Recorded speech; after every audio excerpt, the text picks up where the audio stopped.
Amazon জঙ্গলে খুঁজে পাওয়া গেল বিশ্বের সবচেয়ে বড় সাপটিকে মৃত অবস্থায় পাওয়া গেছে।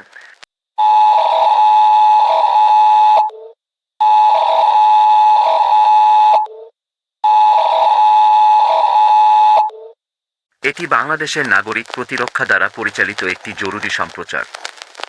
ঢাকা সেনানিবাসের মানুষকে গ্রাস করছে এক অজানা গাছ।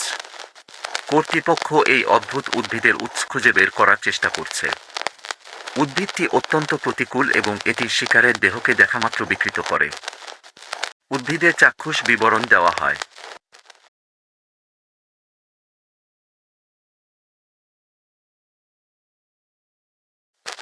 এই প্রতিকূল উদ্ভিদ থেকে নিজেকে রক্ষা করার উপায়: কখনই গাছের কাছে যাবেন না। উদ্ভিদের শরীর ছিঁড়ে ফেলার জন্য সর্বদা ছুরি বা ধারালো বস্তু দিয়ে সজ্জিত থাকুন। উপরের পদক্ষেপগুলি অসম্ভব হলে লুকান। এখানে প্রতিকূল উদ্ভিদের শিকারের একটি ছবি রয়েছে।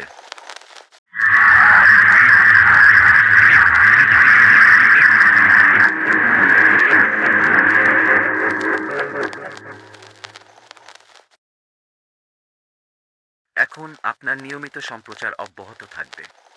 এটির নাম দেওয়া হয়েছিল আনা জুলিয়া। অস্ট্রেলিয়ান গবেষক ব্রায়ান ফ্রাই এর বরাত দিয়ে এই তথ্য প্রকাশ করেছে বিভিন্ন আন্তর্জাতিক সংবাদ মাধ্যম।